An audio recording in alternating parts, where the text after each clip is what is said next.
음식으로 장난을 치는 자 멸문지과를 면치 못하리라. 한양 제1의 요리 가문이자 대형 객주인 식선당. 이곳의 주인 독고 씨는 썩은 쌀과 가짜 고기로 백성들을 속여 피 같은 돈을 긁어 모은 악독한 시어머니였습니다. 시어머니는 비밀을 눈치챈 며느리 설양에게 누명을 씌워 한겨울 길바닥으로 쫓아내 버렸지요. 하지만 시어머니는 몰랐습니다. 쫓겨난 며느리가 한 방울의 맛만 보고도 모든 재료를 알아내는 절대 미각의 소유자였다는 것을. 며느리의 신들린 혓바닥 끝에 시어머니의 추악한 비리 장부가 털리고 전 재산이 통째로 날아가 버린 기막힌 사연이 지금 시작됩니다. 이야기 시작 전 구독과 좋아요 사랑입니다. 어디서 듣고 계신지도 알려주시면 그곳에 좋은 일만 가득하길 바라겠습니다. 옛날 옛적 영조 임금이 나라를 다스리던 시절 한양 운종가에 식선당이라 불리는 객주가 있었습니다. 이 객주는 나라의 큰 연회마다 음식을 독점 공급하며 막대한 부를 쌓아 올린 곳이었지요. 식선당의 주인 독고 씨는 한양 장안에서 모르는 이가 없을 만큼 위세가 대단했습니다.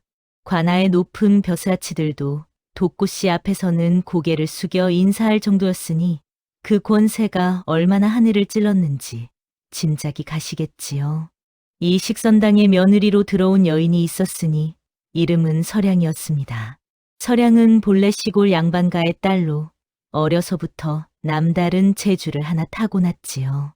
소금 한 꼬집의 농도, 간장 한 방울에 짓고 여틈까지 혀끝 하나로 귀신같이 맞춰내는 절대 미각이었습니다. 시어머니 독고 씨는 처음에 이 며느리의 재주를 크게 아꼈습니다. 설양이 간을 보고 양념을 잡으면 어떤 음식이든 일품이 되었으니 식선당의 명성은 며느리 덕의 날로 높아져만 갔지요. 그러던 어느 날 밤이었습니다. 잠결에 목이 말라 물을 찾던 설양이 부엌 쪽에서 새어나오는 불빛을 발견했죠. 살금살금 다가가 문틈으로 들여다본 설양의 얼굴이 사색으로 변했습니다. 시어머니가 석회 가루와 썩어 물이 오른 고기를 커다란 솥에 집어넣고 있었던 것이지요. 코를 찌르는 역한 냄새의 설양은 손으로 입을 틀어막았습니다. 시어머니가 자랑하던 그 유명한 특제 육수의 정체가 바로 이것이었습니다. 설양의 기척을 눈치챈 독고 씨의 행동은 빠르고 잔혹했습니다. 이튿날 아침 독고 씨는 온 집안 사람을 마당에 불러 모았지요. 인연이 다른 사내와 밀통하다 들켰느니라. 게다가 우리 가문의 비방을 훔쳐 도망치려 한 것이야. 설양은 청천벽력 같은 누명의 입이 떡 벌어졌습니다. 남편 이 문제가 달려왔으나 어머니가 증거라며 내민 가짜 연설을 보고는 얼굴이 하얗게 질렸지요. 설양, 이게 어찌 된 일이오? 서방님, 저는 결코 그런 짓을 하지 않았사옵니다. 그러나 독고 씨의 칼 같은 명령이 떨어졌습니다. 전연을 당장 내쫓아라.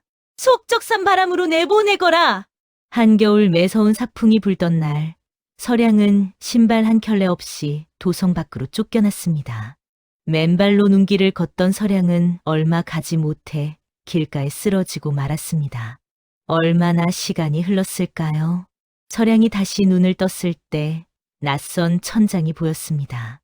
도성 밖 작은 주막을 운영하는 노파가 나무를 하러 나갔다가 길에 쓰러진 설양을 발견하고 데려온 것이었지요. 아이고, 이 추운 날에 속적삼 차림으로 쓰러져 있으면 어쩌자는 거요. 조금만 늦었으면 큰일 날 뻔했소.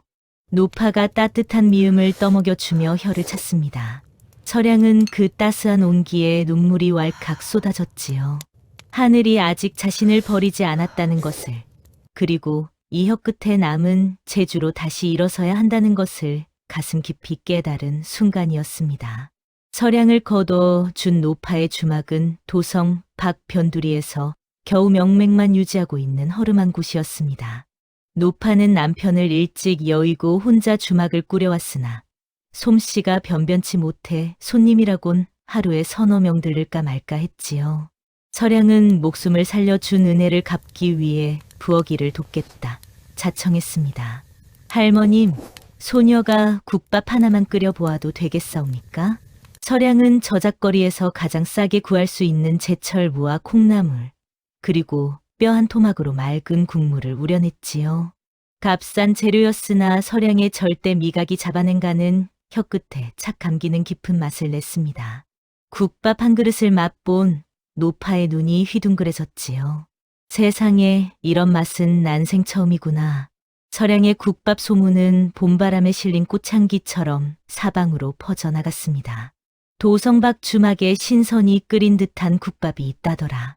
한술 떠먹으면 온몸에 기운이 도는 것이 약방의 보약 같다지 않소. 나는 어제 그 집 된장찌개를 먹었는데 세상에 그리 깊은 맛은 난생 처음이었소. 열흘이 채 지나지 않아 작은 주막 앞에는 긴 줄이 늘어섰지요. 하루 서너 명이던 손님이 수십 명으로 불어나자 노파는 연신 감격의 눈물을 훔쳤습니다. 이 늙은이가 30년을 주막을 했어도 이런 날은 처음이구나. 서량아, 내가 이 집의 은인이다. 서량은 멋쩍게 웃으며 손을 내저었지요. 값비싼 재료를 쓴 것이 아니었습니다. 그저 제철에 나는 신선한 것들을 골라 제 혀가 기억하는 가장 바른 간으로 맞추었을 뿐이었지요. 진짜 재료로 만든 진짜 음식, 그것이 백성들의 입맛을 사로잡은 것이었습니다. 반면 한양 운종가 식선당에는 찬바람이 불기 시작했지요. 단골 손님들이 하나둘 발길을 끊더니 급기야 관아의 하급 관원들마저 도성 밖 주막으로 점심을 먹으러 나간다는 소문이 들려왔습니다. 식선당의 음식을 먹고 속이 더부룩하다, 뒷맛이 개운치 않다는 불평이 슬슬 고개를 들기 시작한 것이지요. 독고 씨는 이를 악물었습니다. 그년이 살아서 주막을 차렸다고? 감히 내 밥줄을 건드려? 시어머니의 눈에 도끼가 서렸습니다. 속적산 바람으로 내쫓으면 얼어 죽을 줄 알았건만 살아남은 것도 모자라 제 코앞에서 장사를 벌이다니. 쫓아낸 것만으로는 부족했던 것이지요. 독고 씨는 그날 밤 촛불 아래에서 음흉한 계략을 궁리하기 시작했습니다. 며칠 뒤 평화롭던 주막에 먹구름이 드리웠습니다. 점심때가 되어 손님들로 북적이던 주막의 관복을 입은 사내 셋이 불쑥 들이닥쳤지요. 선두에 선 사내는 배가 볼록 튀어나온 비대한 체구에 눈이 실눈처럼 가늘었는데 입꼬리가 비뚤어진 것이 첫눈에도 심성이 고약해 보이는 위인이었습니다. 한양방 소속이다. 이 주막에서 위생이 불량한 음식을 팔아 백성의 배탈을 일으킨다는 고발이 들어왔다. 손님들이 웅성거리며 자리에서 일어섰지요. 서량이 부엌에서 뛰어나와 두 손을 모으며 말했습니다. 날이 무슨 말씀이시옵니까? 소녀의 주막에서 배탈이 난 손님은 한 분도 없사옵니다. 여기 계신 손님들께 물어보시옵소서. 시끄럽다. 관아의 조사에 감히 말대꾸냐? 서량이 미처 변명할 틈도 없이 관원들은 부엌으로 쳐들어갔지요. 멀쩡한 솥뚜껑을 내리치고 장독을 엎고 가마솥에 금을 냈습니다. 서량이 새벽부터 정성스레 우려낸 국물이 바닥에 쏟아져 흙과 뒤섞였지요. 아니, 이것이 무슨 짓이오. 단골 손님 한 사람이 벌떡 일어나 항의했으나 관원이 눈을 부라리며 호통쳤습니다. 관아의 일에 상놈이 끼어들면 곤장 30대를 맞을 줄 알아라. 아무도 더 나서지 못했지요. 관원들은 그것으로도 모자라 부엌 선반을 뒤엎고 쌀독을 발로 걷어차 쌀알이 사방에 흩어지게 했습니다. 영업을 당장 멈추지 않으면 주모를 옥에 가두겠다. 사흘 안에 이 주막 문을 닫아라. 관원들이 떠나고 난 뒤 주막은 참담한 꼴이 되었습니다. 깨진 솥, 엎어진 장독, 바닥에 흩어진 양념과 쌀알 사이에서 서량은 쪼그려 앉아 눈물을 삼켰지요. 노파가 서량의 등을 쓸어주며 한숨을 내쉬었습니다. 아가, 대관절 우리가 누구 심기를 건드린 것이냐. 이 늙은이는 30년간 이런 일을 당해본 적이 없구나. 서량은 알고 있었습니다. 독고 씨의 손길이 여기까지 미친 것이 분명했지요. 한양 장안에서 관원을 제 하인처럼 부리는 자가 독고 씨 말고 또 누가 있겠습니까? 서량은 이를 악물었으나 힘없는 여인이 관원 앞에서 할 수 있는 일은 아무것도 없었습니다. 그런데 서량이 미처 알아채지 못한 것이 하나 있었지요. 관원들이 난동을 부리는 그 순간에도 주막 구석 자리에서 묵묵히 국밥을 먹던 허름한 차림의 선비 하나가 눈을 가늘게 뜨고 그 광경을 지켜보고 있었다는 사실을 말이지요. 그 이튿날이었습니다. 서량은 깨진 솥을 틀어막고 남은 재료를 긁어 모아 간신히 국밥 몇 그릇을 끓여냈지요. 손님은 전날의 소동의 겁을 먹고 반도 오지 않았습니다. 그때 관복을 입은 사내들이 또다시 주막 앞에 나타났습니다. 서량의 얼굴이 사색으로 변했지요. 어제와 같은 자들이었습니다. 그런데 이번에는 셋이 아니라 다섯이었고 허리춤에 칼까지 차고 있었습니다. 어제 분명 사흘 안에 문을 닫으라 했거늘 아직도 장사를 하고 있느냐.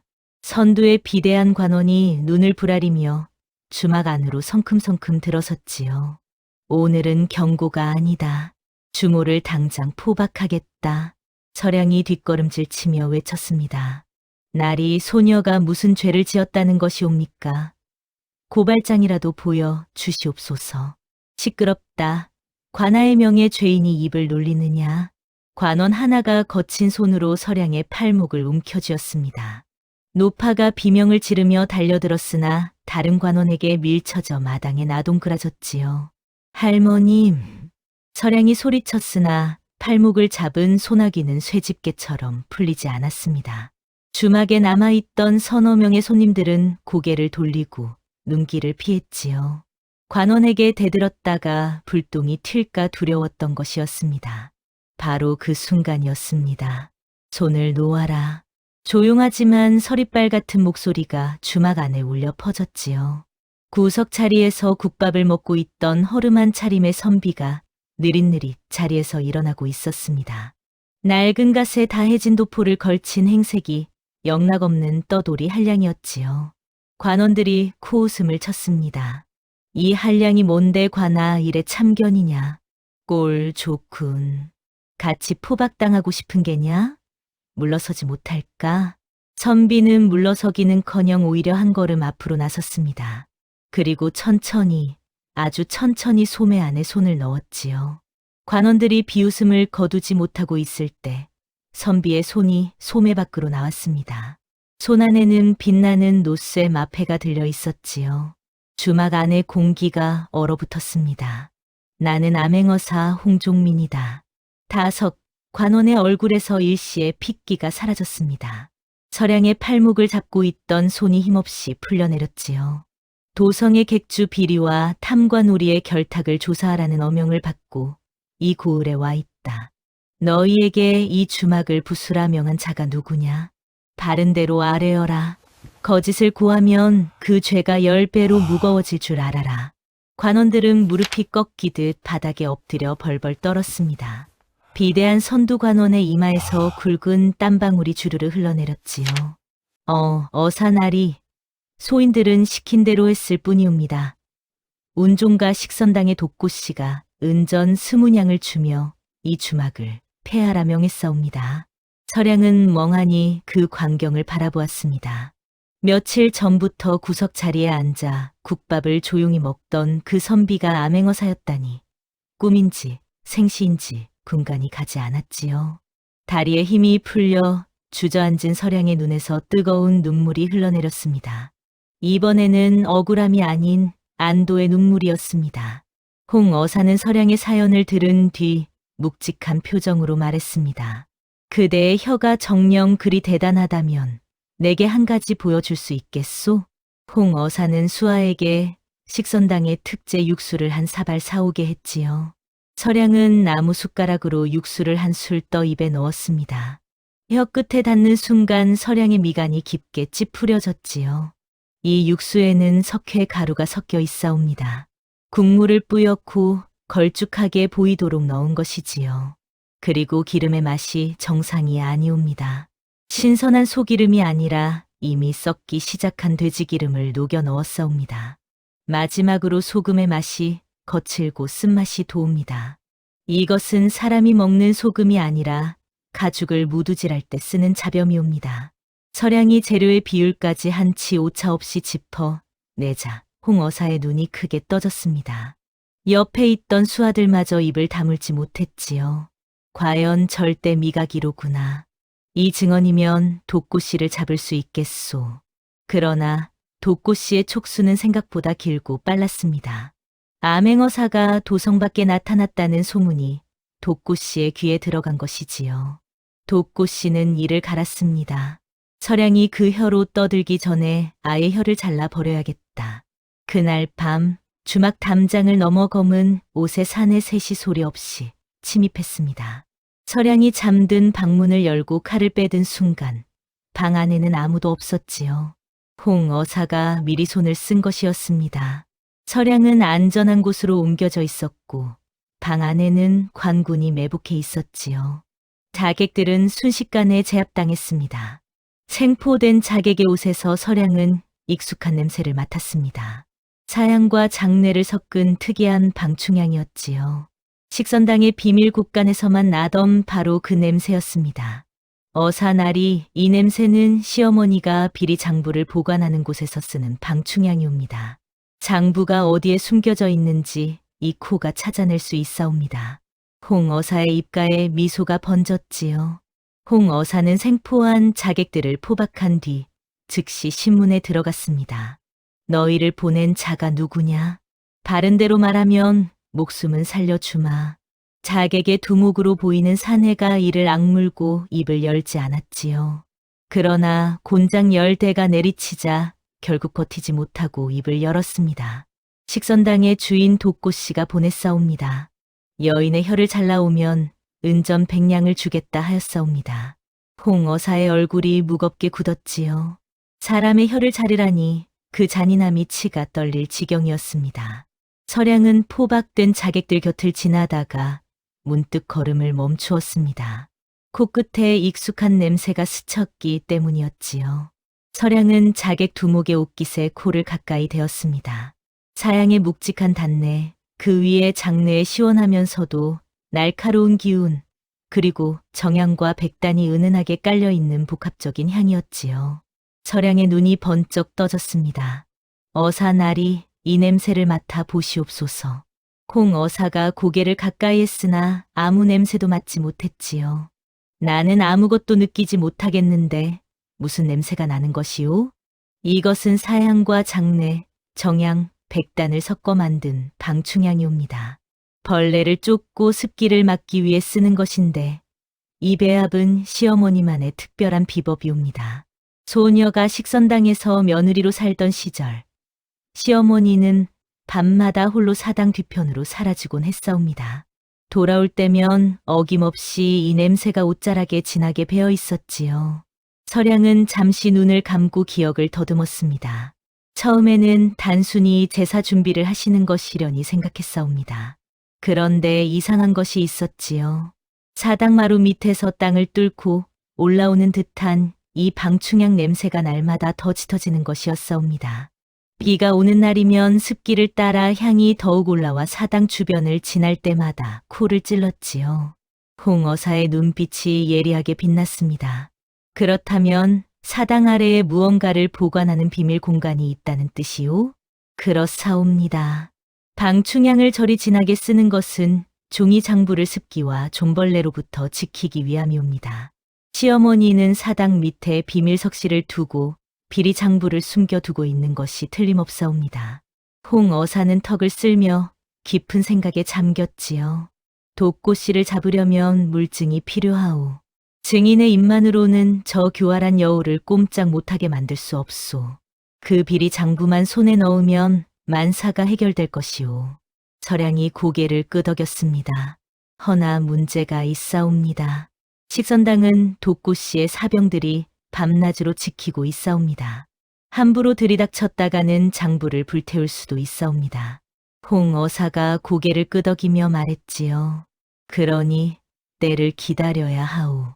독고 씨가 사병들을 모두 밖으로 내보내는 날이 있어야 하는데 바로 그때였습니다. 관아에서 급보를 가져온 수하가 달려왔지요.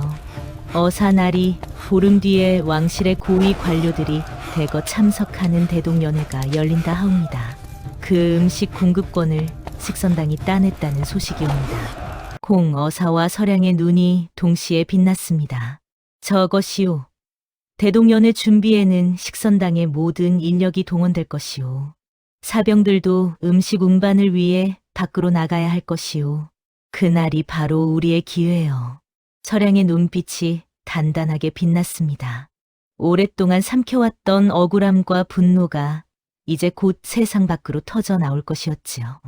독고 씨는 대동연회의 음식 공급권을 따내며 의기양양했습니다. 이 연회만 무사히 치르면 조정의 대신들에게 확실히 은혜를 팔 수 있고, 그리 되면 암행어사가 무슨 수를 쓰든 자신을 건드리지 못하리라 계산한 것이지요. 연회에 쓸 소고기는 반만 넣고 나머지는 돼지고기로 채워라. 육수에는 석회를 평소보다 더 넣어 빛깔을 진하게 잡고, 떡에는 쌀 대신 묵은 좁쌀을 섞어라. 독고 씨는 하인들에게 거침없이 명을 내렸습니다. 수십 년간 해온 일이라 조금의 망설임도 없었지요. 나라의 높은 벼슬아치들이 먹을 음식에까지 거짓 재료를 넣는 그 대담함이 독고 씨를 여기까지 키운 것이기도 했습니다. 연회 당일 식선당의 모든 인력이 궁궐 근처 연회장으로 빠져나갔습니다. 커다란 가마솥과 식재료를 실은 수레가 줄지어 운종가를 빠져나가는 동안 식선당의 안채는 텅 비어 고요해졌지요. 연회 준비가 한창이던 그 시각 뜻밖의 사람이 서량을 찾아왔습니다.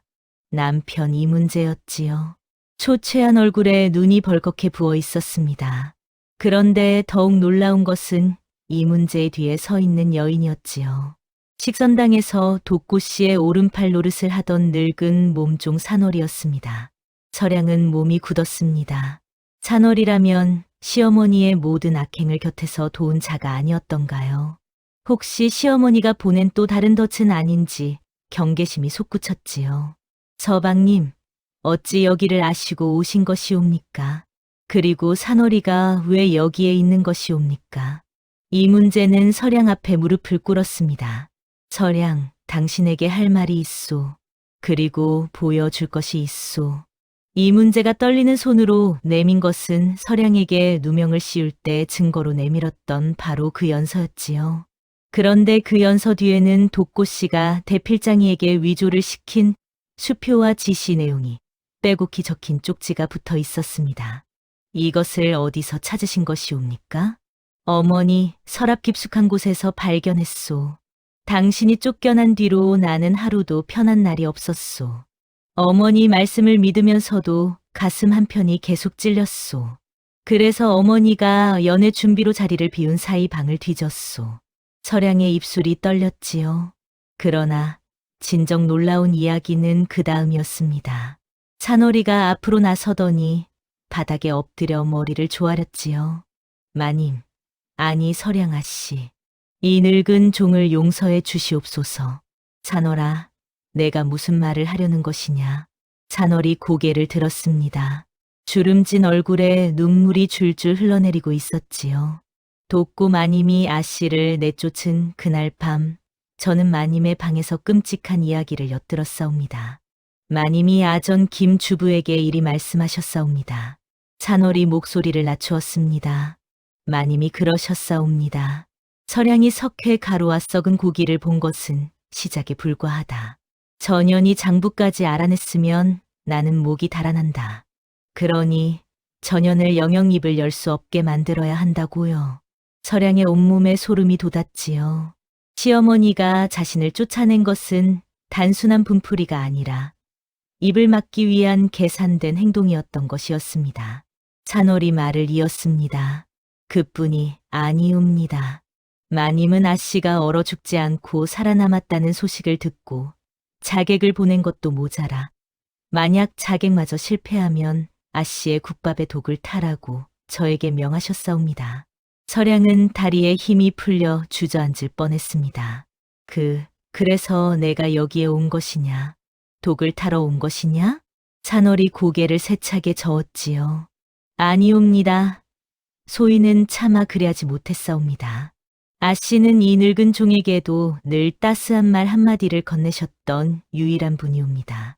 차마 그 은혜를 원수로 갚을 수가 없었사옵니다. 그래서 도련님께 모든 것을 고했사옵니다. 이문재가 고개를 떨구며 말했습니다. 찬월이의 말을 듣고서야 나는 비로소 모든 것을 깨달았소. 어머니가 당신에게 한 일이, 그리고 내가 당신에게 한 일이 얼마나 잔혹한 것이었는지를 말이오. 이문재의 눈에서 뜨거운 눈물이 뚝뚝 떨어졌지요.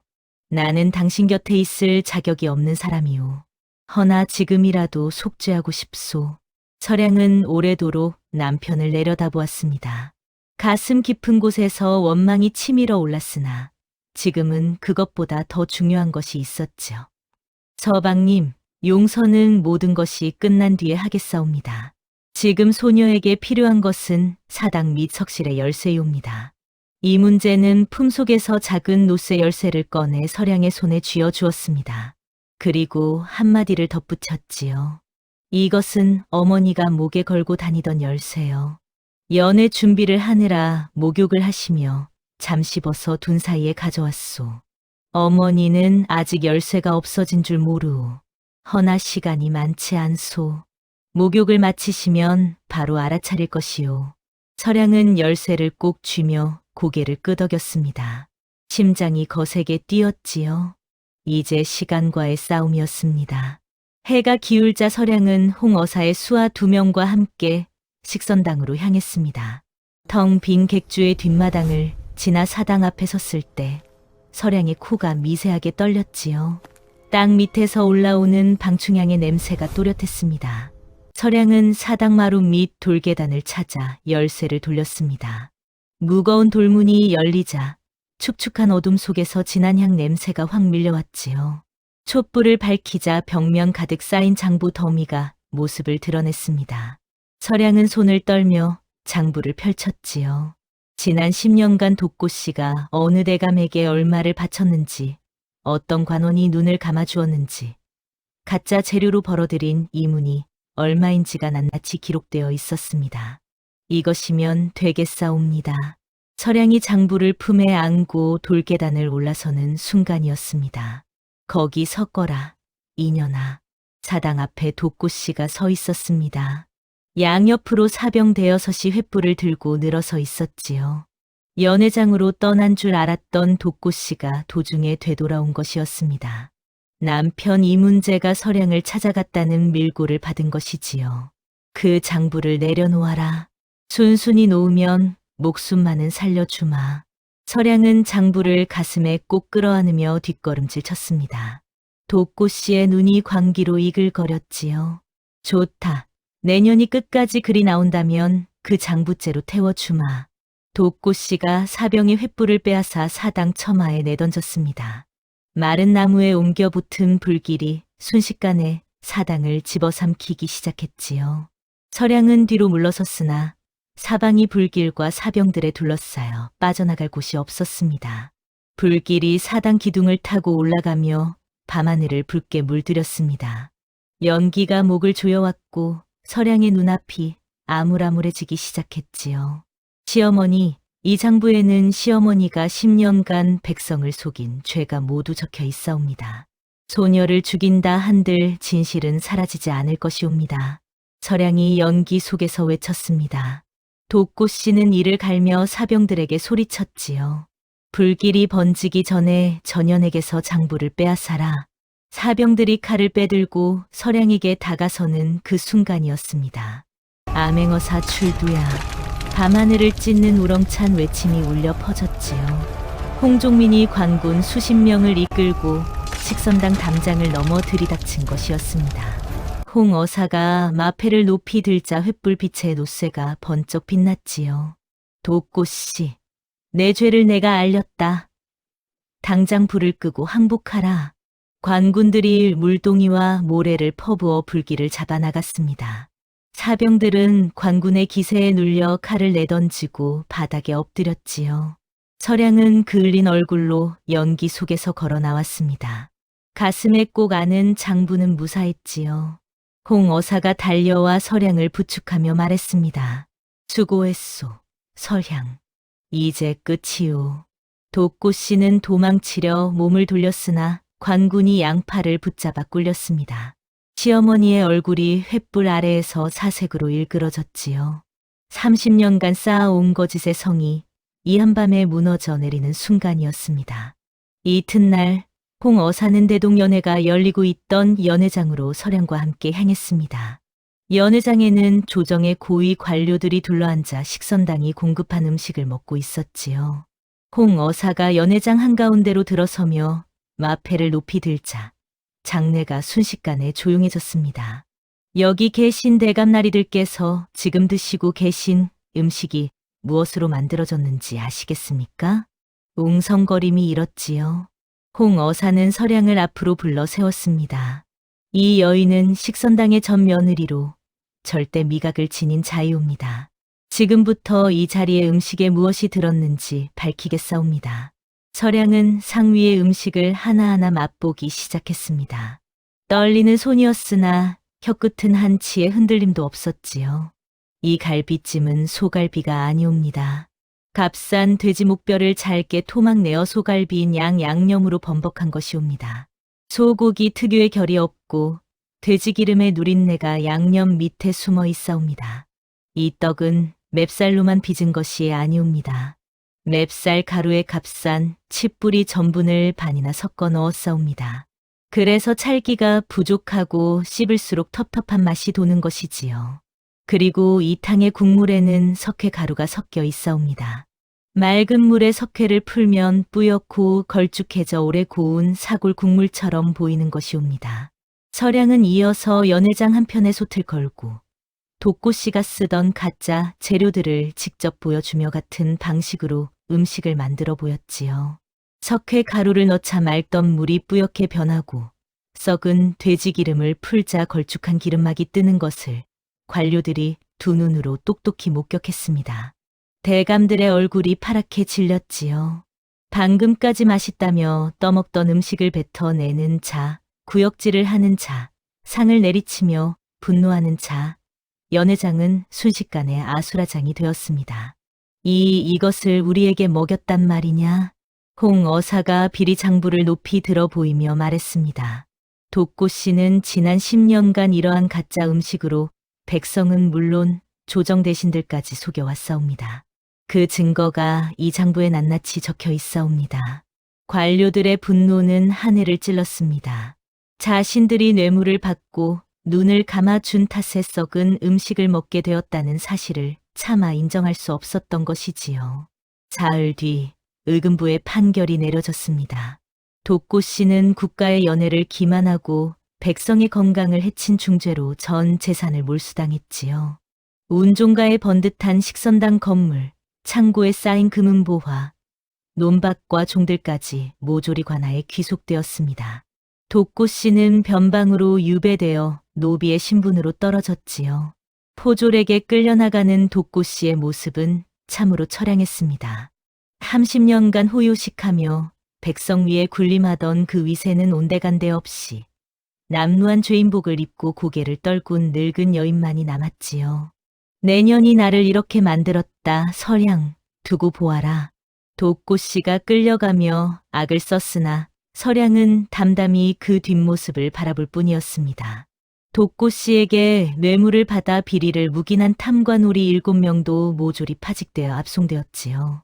한양 장안이 발칵 뒤집힌 이 사건은 두고두고 백성들의 입에 오르내렸습니다. 모든 것이 끝난 뒤 뜻밖의 은전이 내려졌습니다.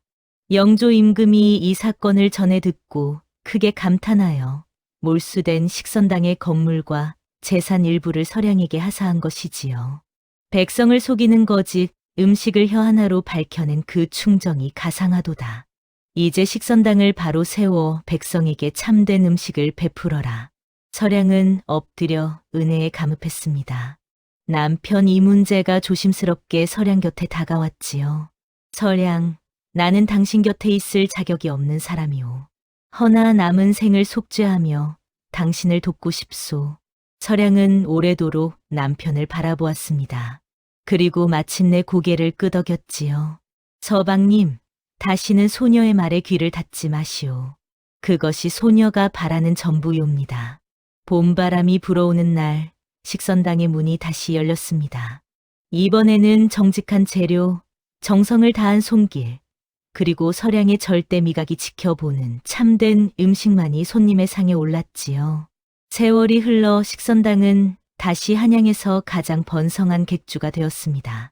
다만 이번에는 거짓이 아닌 진심으로, 속임수가 아닌 정성으로 쌓아 올린 명성이었지요. 옛말에 이르기를 음식은 사람을 살리는 의술과 같다 했습니다. 한 그릇의 밥에 정성을 담으면 사람을 살리지만 거짓을 담으면 사람을 병들게 하는 법이지요. 제 욕심에 눈이 멀어 남을 속이는 자는 반드시 그 대가를 치르게 되고, 진실을 지키며 바른 길을 걷는 자에게는 하늘이 반드시 복을 내린다는 것을 이 이야기가 말해주고 있습니다. 다음 영상을 빠르게 만나보시려면 좋아요와 구독을 눌러주세요. 그럼 더 재미있는 영상으로 찾아뵙겠습니다. 모두 행복한 하루 보내세요.